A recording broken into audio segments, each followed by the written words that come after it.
yang keren ini. Sebelum mengikuti kelanjutan kisah Dev atau Chen Ping yang semakin seru dan mendebarkan ini, mohon bantuan kalian untuk subscribe, like, komen dan share video-video yang ada di channel ini ya. Perintah Kaisar Naga bab 126 sampai bab 135. Kak Dev, sudahlah. Yvonne menarik lengan baju Dev dengan erat. Dev melihat Mona yang sudah seperti itu akhirnya menurunkan tangannya. Kalau dia dan Mona sampai bersih tegang, pada saat Denny dan orang tuanya bertemu dan membahasnya pasti akan membuat orang tuanya merasa khawatir. Melihat Dev menurunkan tangannya, Billy seketika menegakkan punggungnya, tapi dia tidak berani mengatakan apapun lagi. Dan pada saat itu, sebuah mobil Bentley melaju ke arah mereka dan berhenti di depan semua orang.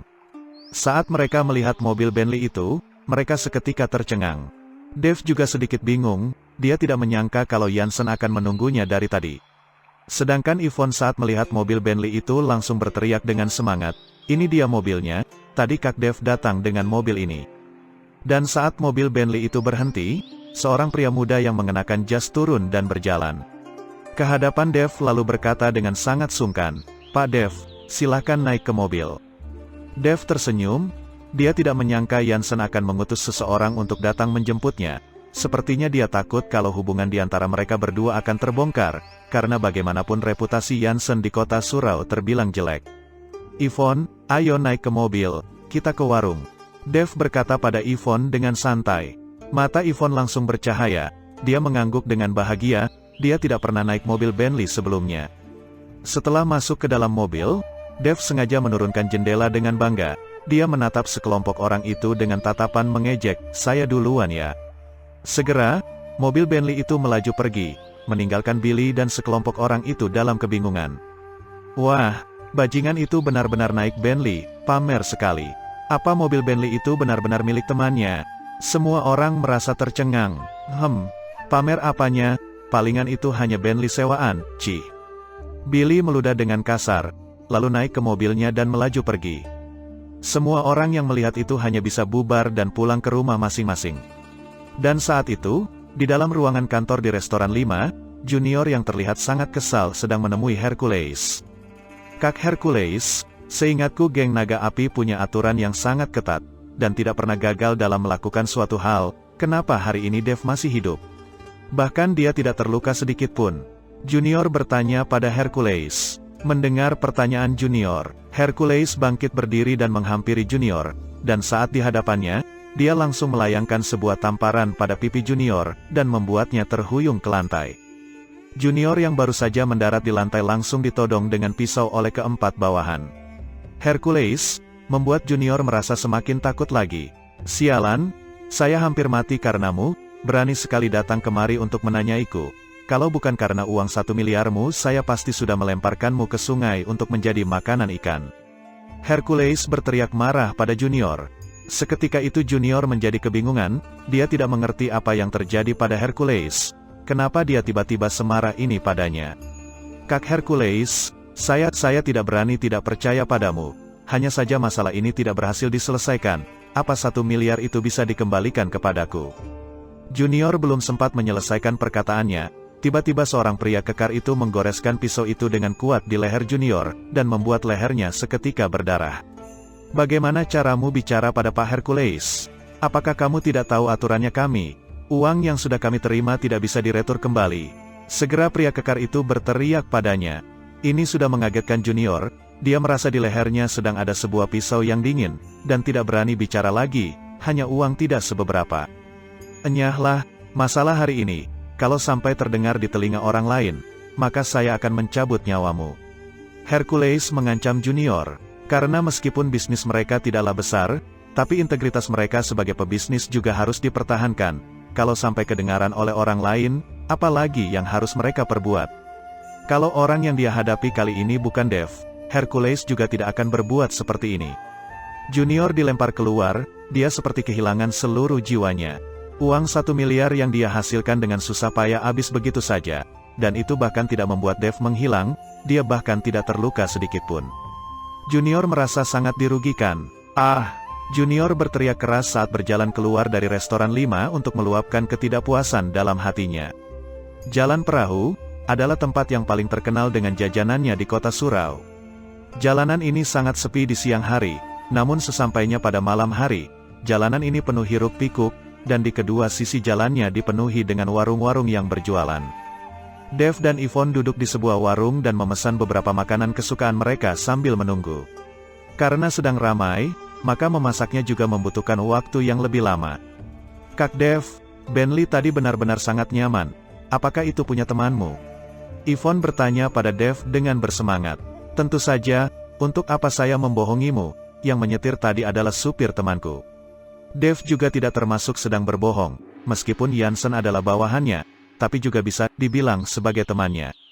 Temanmu ini punya bisnis apa? Kaya sekali. Yvonne penasaran bisnis apa yang dimiliki oleh temannya Dev. Saya juga tidak terlalu paham, sepertinya sesuatu seperti perdagangan ya. Dia masih lajang, hanya saja usianya sedikit lebih tua, kalau tidak pasti sudah kukenalkan padamu. Kalau usia Jansen sedikit lebih muda, Dev mungkin akan mengenalkan Jansen pada Yvonne. Saya tidak mau, saya mau mencari yang seperti Kak Dev. Yvonne menatap Dev dengan tatapan penuh perasaan. Dev yang melihatnya langsung memalingkan wajahnya dan tidak berani menatap mata Yvonne. Makanan kita sudah datang, kamu mau memesan bir juga ya? Pada saat itu, makanan yang mereka pesan diantarkan, dan menyelamatkan Dev, kalau tidak Dev benar-benar tidak tahu bagaimana harus menghadapi Yvonne. Perasaan Yvonne terhadapnya terlalu terang-terangan, siapa saja tentu dapat menyadarinya. Baiklah, hari ini kalau tidak mabuk, akan rugi. Yvonne mengangguk dengan semangat. Dev memesan 2 kardus bir, karena dengan kemampuan minum Yvonne, dia bisa menghabiskan 1 kardus sendirian. Mereka berdua mengobrol sambil minum, dan mengobrol tentang beberapa kejadian saat mereka kecil.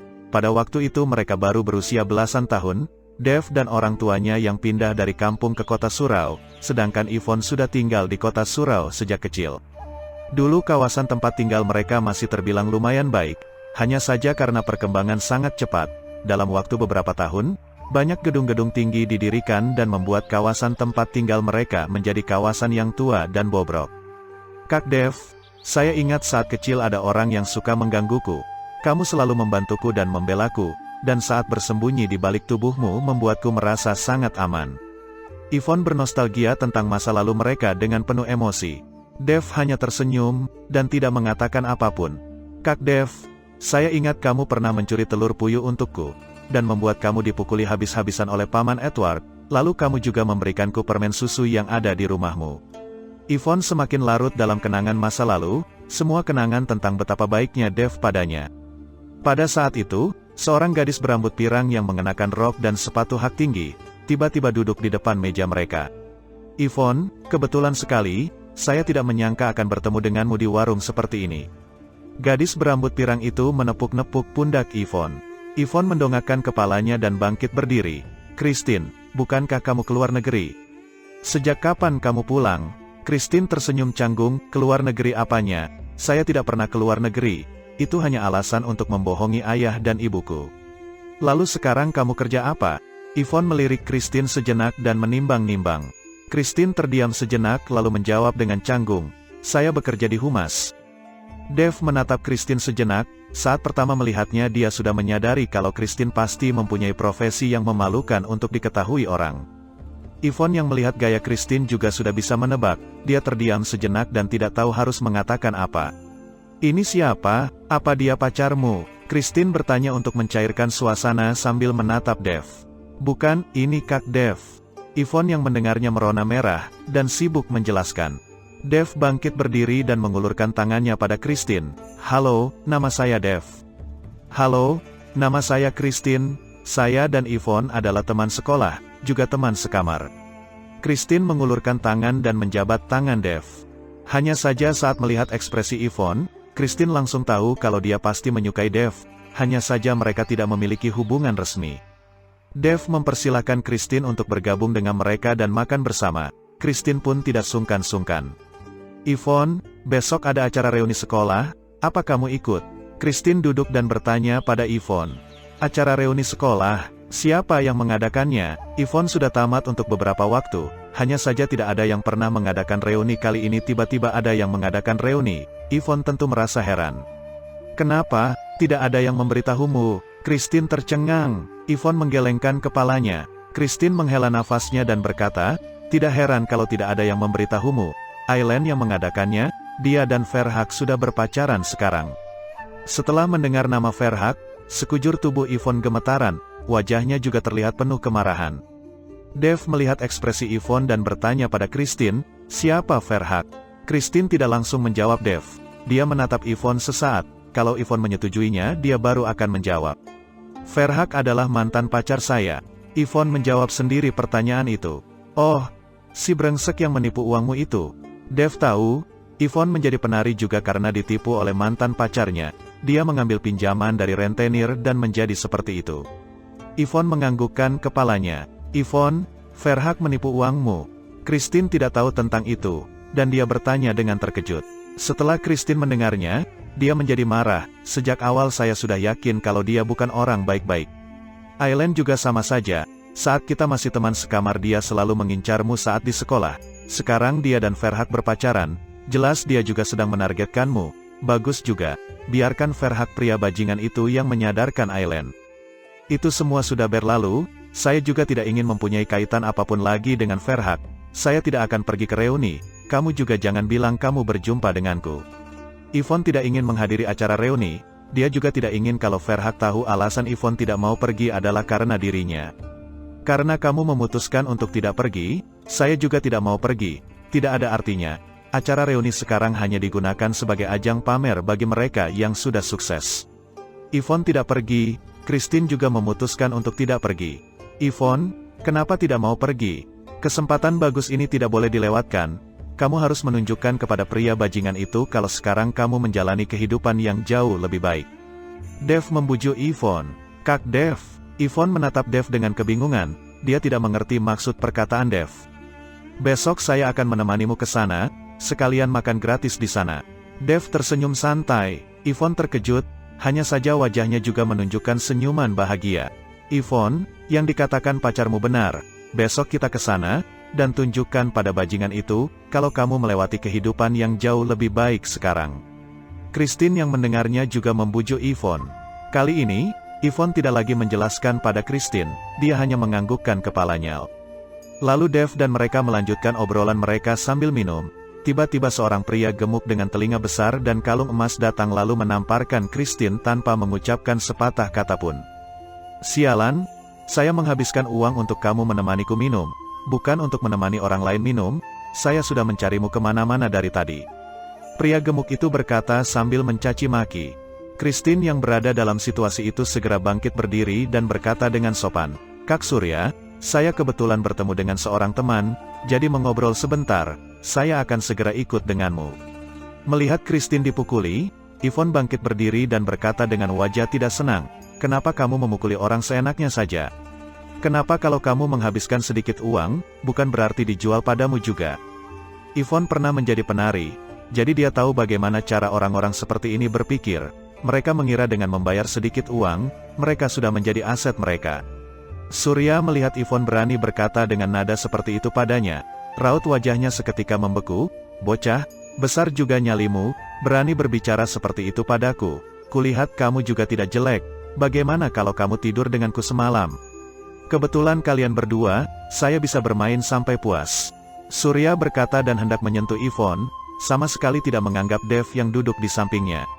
Kak Surya, ini temanku, dia tidak mengerti hal seperti ini. Malam ini saya saja yang menemani Kak Surya sampai puas ya. Christine berkata dan bergegas menghalangi Surya. Sampai pada tahap seperti ini, Christine juga sudah tidak takut kalau Yvonne dan Dev akan mengetahui pekerjaan aslinya.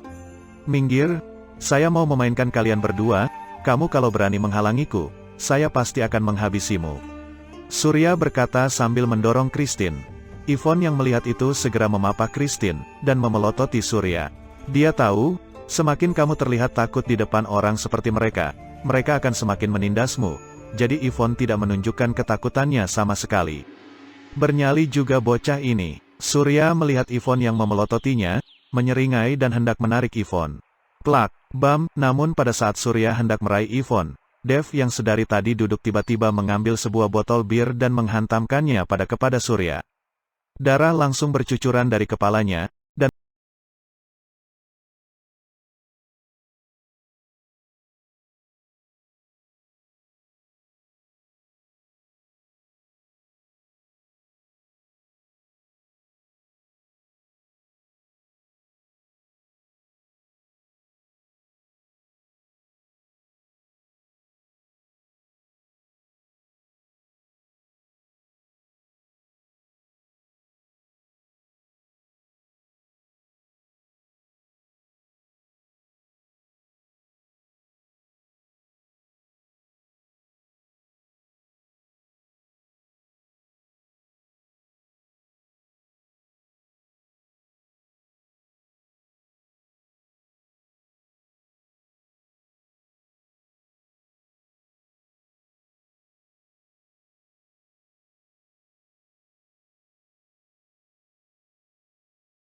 menjadi batasannya.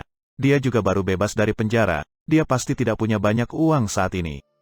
Christine sedang membantu Dev untuk mendapatkan belas kasihan. Baru bebas dari penjara, Surya tercengang, pantas saja berani langsung memukuli orang. Nyalinya juga lumayan. Saya tidak peduli dia punya uang atau tidak, 100 juta tidak akan cukup untuk mengganti rugi padaku. Christine melihat Surya yang menolak hanya bisa berkata pada Dev, naikkan sedikit harganya. Kalau uangmu tidak cukup, saya punya sedikit, akan kupinjamkan padamu. Tapi saya beritahu, kamu harus membayarnya. Saya melakukan ini karena Yvonne temanku. Yang saya katakan bukan 100 juta. Dev kembali menggeleng. Melihat Dev kembali menggeleng, Christine kembali tercengang, dan Surya terlihat sedikit bersemangat. Hanya saja dia kembali menunjukkan raut wajah dingin dan berkata, kalau begitu. Maksudmu, 1 miliar, kalau kamu sanggup membayar 1 miliar, maka saya tidak akan perhitungan lagi denganmu. Dan kamu juga pernah masuk penjara, kamu akan saya rekrut menjadi bawahanku. Maksudku, 1.000 rupiah. Dev berkata sambil mengeluarkan sebuah koin dan memutarkannya dengan pelan di tangan. Melihat Dev hanya akan membayar 1.000 rupiah, Surya seketika mengamuk, sialan, berani mempermainkanku, saya akan membunuhmu. Christine juga seketika mengamuk, Dev, apa maksudmu? Saya sedang membantumu memohon belas kasihan. Kamu malah tidak tahu diri dan mengeluarkan uang 1.000 rupiah, saya tidak akan menghiraukanmu lagi. Christine sudah kesal dibuat Dev, kalau bukan karena Yvonne, dia pasti tidak akan memperdulikan Dev. Christine segera menghindar dan bersembunyi di samping, sedangkan Surya meraih sebuah kursi dan bersiap menghantamkannya ke arah Dev. Kali ini dia membawa belasan orang, dia tidak takut lagi pada Dev. Jelas mereka menang jumlah, jadi dia langsung turun tangan. Dan pada saat dia menerjang ke arah Dev, Dev tiba-tiba menjentikkan uang 1.000 yang ada di tangannya. Koin itu terbang ke arahnya bagaikan sebuah peluru, dan langsung menembus pergelangan tangan Surya. Suara teriakan kesakitan terdengar, kursi yang ada di tangannya seketika terlepas dari genggamannya. Dia melihat pergelangan tangannya yang sudah berdarah sejak tadi. Bunuh dia sekarang. Surya berteriak marah. Belasan orang yang ada di belakangnya langsung menerjang ke arah Dev. Kak Dev, Yvonne yang melihat itu seketika berteriak, dia ingin pergi melindungi Dev tapi Christine memeganginya dengan erat. Kalau Yvonne kesana sekarang, itu sama saja dengan mengantar diri pada kematian. Dev melihat belasan orang itu menerjang ke arahnya, dan dia tetap duduk di kursi tanpa bergerak sedikit pun, raut wajahnya juga tidak berubah. Hanya saja, dia meraih sepiring kacang yang ada di meja, mengambil segenggam dan melemparkannya kepada belasan orang itu. Melihat Dev melemparkan segenggam kacang pada mereka, mereka sama sekali tidak bergeming, dan tidak menghindar. Luka seperti apa yang akan diakibatkan beberapa butir kacang? Tapi dalam sekejap, mereka langsung menyesal. Karena kacang yang menghantam tubuh mereka terasa seperti peluru yang menembus kulit, sekujur tubuh mereka langsung menegang dan gemetar, dan mereka langsung ambruk ke tanah, dan di tubuh mereka tiba-tiba terlihat sebuah lubang yang mengeluarkan darah. Melihat adegan itu, Surya seketika tercengang, sekujur tubuhnya seperti terpaku, dan tidak bisa bergerak, dia menatap bawahannya yang sudah tersungkur di depannya dalam diam. Ada apa ini? Surya menelan ludahnya, tidak ada yang menjawabnya, karena Christine juga sudah terkejut dan kebingungan sejak tadi. Dia tidak menyangka Dev sehebat itu. Christine menoleh ke arah Yvonne, dan berharap Yvonne akan menjelaskan situasi ini kepadanya, kenapa Dev bisa sehebat itu. Tapi Yvonne juga terlihat sama bingungnya dengan dia. Dia sendiri tidak tahu kenapa Dev bisa sehebat itu, hanya beberapa butir kacang bisa menumbangkan belasan orang, benar-benar tidak bisa dipercaya. Kamu masih mau membunuhku? Dev tiba-tiba bertanya pada Surya, wajahnya terlihat tenang. Pria itu kembali menelan ludah, dia ingin mengatakan sesuatu, tapi raut wajah Dev yang tenang membuat dia tidak bisa mengeluarkan sepatah kata pun. Setelah sesaat, Surya akhirnya tersadar dari keterkejutannya. Dia mencoba menarik nafas dan berkata pada Dev, sialan, hebat juga kamu. Tapi apakah kamu tahu siapa saya?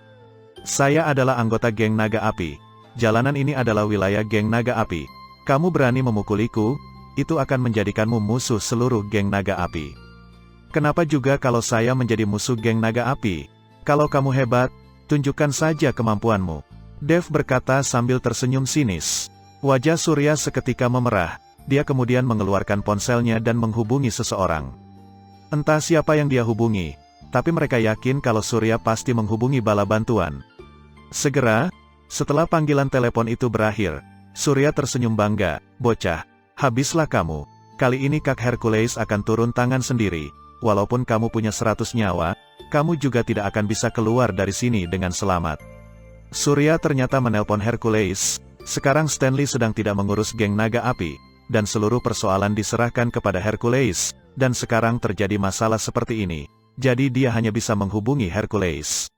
Setelah mendengar nama Hercules, Dev langsung tertawa. Dia baru saja keluar dari ruangan Hercules, tidak disangka akan bertemu lagi dengannya. "Baiklah, kalau begitu, saya akan menunggu. Bagaimana Kak Hercules yang kamu banggakan itu akan membunuhku?"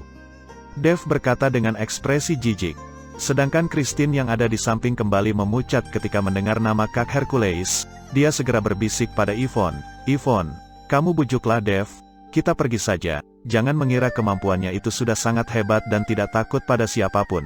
Saya beritahu, Kak Hercules itu adalah tangan kanan Stanley, pemimpin geng naga api. Dia sangat hebat, dan juga sangat kejam. Kalau dia benar-benar datang, maka Dev bisa mati." Yvonne yang mendengarnya juga ketakutan. Dia segera mengangguk, dan segera menghampiri Dev dan berbisik, "Kak Dev, kita pergi saja ya, ini sudah terlalu larut." Yvonne tidak memberitahu kehebatan Hercules pada Dev, karena dia tahu kalau Dev sudah menggebu-gebu. Kalau dia memberitahunya dengan jujur, Dev pasti tidak akan mau pergi. Dev menatap Christine lalu menatap Yvonne dan berkata, "Yvonne, kamu dan Christine pergi dulu, sebentar lagi saya akan pulang." Yvonne melihat Dev tidak mau pergi, dia menjadi semakin gelisah dan berkata dengan jujur, "Kak Dev, tadi Christine mengatakan kalau Kak Hercules itu sangat hebat, saya rasa sebaiknya kita tidak menyinggungnya." "Tidak apa, saya tidak takut." Dev tersenyum. Christine melihat Dev yang tidak bisa dibujuk hanya bisa menegurnya, "Jangan kira kemampuanmu itu sangat hebat, dan membuatmu tidak tahu diri. Kak Hercules adalah tangan kanan pemimpin geng naga api, dia sangat hebat. Hanya ada beberapa orang yang bisa menandinginya. Kamu masih berani tetap tinggal di sini." "Kenapa tidak berani?" Dev terlihat tidak peduli kamu. Christine sudah hampir mati kesal. Dia hanya bisa menarik Yvonne dan pergi dari sana. "Yvonne, ayo pergi, jangan pedulikan dia lagi. Dia bahkan berani menyinggung geng naga api, bisa jadi dia tidak akan melihat matahari lagi besok. Kalau kita menemaninya, kita akan mati bersama, tidak ada artinya." Yvonne ditarik sekuat tenaga oleh Christine. Meskipun Surya tidak ingin membiarkan Yvonne dan Christine pergi dari sana, hanya saja Hercules belum sampai, dia tidak berani bersuara karena takut Dev akan memukulinya lagi. Christine yang baru menarik Yvonne pergi dari sana, bertemu dengan barisan mobil yang melaju kencang, dan terhenti di depan kawasan warung. Para bos warung yang melihat itu segera bersembunyi ketakutan, dan orang-orang yang menonton keributan juga seketika membubarkan diri, hanya mereka yang bernyali besar yang berani bersembunyi di sekitar untuk menonton. Mereka semua tahu reputasi Hercules, tidak ada seorang pun yang berani menyinggungnya, salah-salah mereka bisa kehilangan nyawa mereka. Surya yang melihat itu segera menghampiri dan membukakan pintu mobil dengan penuh hormat. Hercules berjalan keluar dari mobil dengan cerutu di mulutnya, dan orang-orang yang menatapnya dengan rasa iri. "Kak Hercules!" Setelah melihat Hercules, Surya segera berteriak dan wajahnya terlihat teraniaya. "Surya, lihatlah kamu ini, benar-benar membuat geng naga api malu." Melihat kondisi Surya, Hercules mengernyitkan keningnya dan berkata, "Di mana orang yang membuat keributan?" "Kak Hercules, dia sedang duduk di sana." Pria itu berkata sambil menunjuk ke arah Dev. Hercules juga menoleh ke arah tangan Surya menunjuk, dan saat melihat Dev sedang duduk di sana, Hercules seketika gemetaran, cerutu yang ada di mulutnya sampai jatuh ke tanah. Melihat situasi itu, Surya segera membantu Hercules mengambil cerutunya dan berkata, "Kak Hercules, bajingan itu hanya seorang diri, hanya saja dia punya sedikit kemampuan, bawahanku semua dipukuli olehnya." Dalam hati Hercules sudah merasa sangat marah, dia sangat ingin memarahi Surya. Dev bukan memiliki sedikit kemampuan, jelas-jelas dia itu sangat kuat, dia bahkan mengalahkan Stanley. Coba tanyakan di seluruh kota surau apa ada yang bisa menjadi tandingan Dev. "Kak Hercules." Dev seketika melihat ke arah Hercules, raut wajahnya terlihat penuh ejekan. "Kita bertemu lagi, sepertinya kita sangat berjodoh ya." Hercules yang mendengarnya seketika tersenyum lebar dan menghampiri, "Pak Dev, bercanda ya, ini karena didikanku tidak benar." Seketika itu Surya langsung kebingungan, dia menatap Hercules dengan bingung, dia tidak mengerti situasi apa yang sedang terjadi. "Bawahanmu itu hebat sekali, Dia berkata walaupun saya punya 100 nyawa, saya tidak akan bisa pergi dari sini malam ini. Dev berkata dan menyeringai. Mana mungkin, dengan kemampuan Pak Dev, di kota surau tidak ada seorang pun yang bisa menghalangi. Hercules tersenyum canggung lalu menoleh ke arah Surya. Surya, kemari kau. Surya berjalan menghampiri dengan kebingungan. Sialan, cepat berlutut dan minta maaf pada Pak Dev. Hercules menendang Surya dengan keras. Bam, seketika Surya tersujud di hadapan Dev. Sudahlah, tidak perlu melakukan trik itu padaku. Sebelum guru kalian datang membantu kalian, saya tidak akan menyentuh kalian, kecuali kalian tidak punya mata dan berani menyinggungku. Dev tahu kalau Hercules hanya sedang berakting di depannya, dan sedang memberi muka padanya saja. Dev melukai Stanley, geng naga api pasti akan membalaskan dendam itu padanya. Hercules tidak mungkin menghormatinya dengan tulus. Setelah selesai berkata, Dev bangkit berdiri dan pergi. Hercules menatap punggung Dev dengan tatapan dingin di matanya. Kak Hercules, orang ini. Melihat Dev pergi, Surya bangkit berdiri dan bertanya dengan bingung pada Hercules.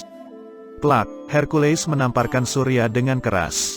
Saya beritahu, lain kali kalau kamu melihatnya, bersembunyilah jauh-jauh, pemimpin kita dipukuli olehnya. Segeralah bersyukur pada dewa karena kamu masih bisa hidup saat ini. Setelah berkata, Hercules dan bawahannya pergi meninggalkan tempat itu. Hanya tersisa Surya yang masih berdiri di sana dan mematung ketakutan.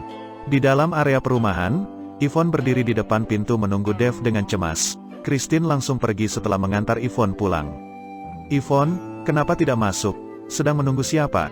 Melissa yang melihat Yvonne sudah pulang tapi tidak masuk ke rumah bertanya padanya. Ibu, masuk saja dulu, saya sedang menunggu Kak Dev. Yvonne terlihat sangat cemas. Ada apa dengan Dev? Bukankah kalian pulang bersama? Melihat Yvonne yang begitu gelisah, Melissa juga bertanya dengan khawatir. Yvonne tercengang, dia tidak tahu bagaimana cara menjelaskannya pada ibunya.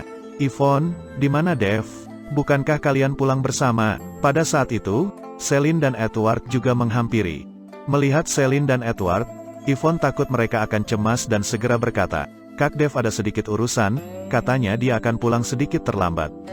Anak ini, entah apa yang dia sibukkan, sudah pulang kerja pun masih ada saja yang dikerjakan.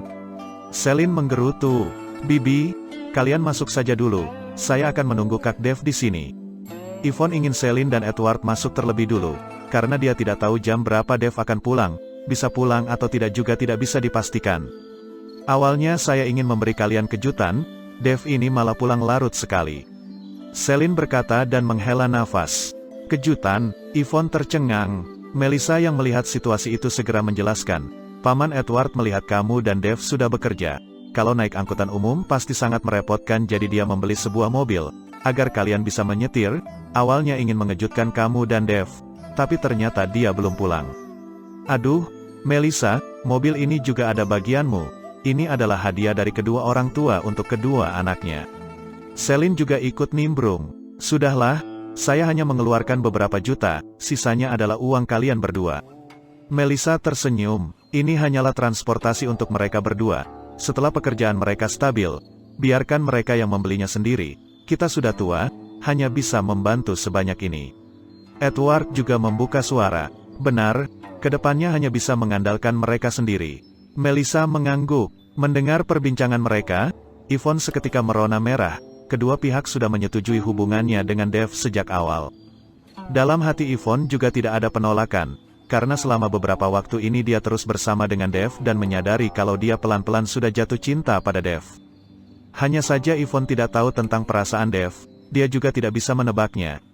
Sudah selarut ini, apa yang kalian obrolkan di depan? Pada saat itu, Dev pulang dengan senyuman summirah di wajahnya. Kak Dev, melihat Dev pulang, Yvonne bergegas menghampirinya dan memeriksanya dengan khawatir, tapi dia menyadari kalau Dev tidak terluka. Melissa dan Edward yang melihat Yvonne menghampiri Dev seperti itu hanya tersenyum. Hanya Celine yang menghela nafasnya, akan sangat baik apabila saya bisa melihat mereka menikah dengan mataku sendiri. Dev yang mendengarnya awalnya ingin menjelaskan pada orang tuanya kalau dia hanya menganggap Yvonne sebagai adiknya, hanya saja melihat tatapan hangat dari mereka membuatnya tidak bisa berkata apapun. Ibu, tenanglah, saya pasti akan mencari cara untuk menyembuhkan matamu. Dev tidak menjelaskan, dia hanya mengatakan yang dia bisa. Saya sudah terbiasa, jangan pedulikan saya, kalian bekerjalah dengan baik. Setelah berhasil mengumpulkan uang, beli rumah pengantin, lalu beli mobil, saya dan ayahmu sepertinya sudah tidak bisa membantumu lagi. Celine berkata dengan nada penyesalan. Meskipun Dave belum menikah, mereka sebagai orang tua sudah tidak bisa membantu apapun lagi, dia merasa sedikit bersalah. Celine, jangan seperti itu, yang penting mereka bisa melewati hari dengan baik saja. Keluarga kami juga tidak akan menuntut apapun. Melissa menepuk-nepuk pundak Celine. Dave yang mendengarnya merasakan ketidaknyamanan dalam hatinya, hanya saja dia benar-benar tidak bisa membuka mulut. Kak Dave, Paman Edward membelikanmu mobil, besok kita bisa mengendarainya ke perusahaan. Yvonne berkata pada Dave. Dia berkata seperti itu untuk mengubah topik pembicaraan para orang tuanya. Bagaimanapun hubungannya dan Dave belum resmi, membahas masalah pernikahan saat ini terlalu awal. Dave, ayahmu sudah berkeliling seharian untuk membelikanmu mobil ini, biarpun bukan mobil mewah, tapi bisa membuat kalian berangkat kerja dengan nyaman. Melissa berkata pada Dave. Mereka berjalan ke lantai bawah, Dave dan Yvonne melihat sebuah mobil sedan Accord berwarna perak yang terparkir di parkiran bawah, jelas tidak terlihat seperti mobil baru. Dave, ini adalah sebuah Accord bekas, meskipun bekas tapi kilometernya masih lumayan rendah, ini adalah mobil tangan pertama, kondisinya juga masih bagus, harganya hanya 40 jutaan, saya membelikannya untukmu, jangan salahkan ayahmu yang tidak berkemampuan ini. Edward berkata dengan rasa bersalah pada Dave. Dave yang mendengar perkataan Edward merasa matanya menjadi lembab. Ayah, mobil ini sudah sangat bagus, sekarang saya sudah menghasilkan uang sendiri, kalian tidak perlu mengkhawatirkanku lagi. Bisa melihatmu bekerja dengan baik, saya juga sudah tenang, bekerjalah dengan baik, kamu akan memiliki segalanya di kemudian hari. Edward mengangguk dan menyemangati Dave. Dave yang awalnya hanya ingin bekerja selama beberapa hari dan mencari alasan untuk berhenti karena akan mengganggu jadwal latihannya, tidak berani berhenti lagi karena harus membuat kedua orang tuanya berhenti khawatir, dia hanya bisa terus bekerja untuk sementara. Keesokan harinya, Dave mengendarai Accord bekasnya menuju perusahaan, biarpun mendapatkan hinaan dari sekelompok orang, Dave sama sekali tidak peduli. Begitu juga dengan Yvonne yang memilih untuk tidak mendengarkan hinaan itu, dia saat ini merasa sangat senang karena bisa berangkat kerja bersama dengan Dave setiap harinya. Dave, kamu harus berhasil menagih hutang hari ini, kalau tidak berhasil, enyahlah. Baru mulai bekerja belum lama, Billy sudah menemukan cara untuk memerintah Dave. Masalah kemarin membuat Billy merasa sangat membenci Dave, memukuli dirinya dan mempermalukannya di depan umum, Billy tidak mungkin membiarkannya begitu saja. Dave menatap Billy dengan dingin dan tidak memperdulikannya, Yvonne yang merasa gelisah. Pak Billy, hutangnya banyak sekali, bagaimana mungkin bisa ditagih dalam sehari? Kalau seperti ini, bukankah Anda sedang mempersulit Kak Dave? Dave tidak berkata apapun, hanya Yvonne yang mengutarakan ketidakadilan terhadap Dave. Perintah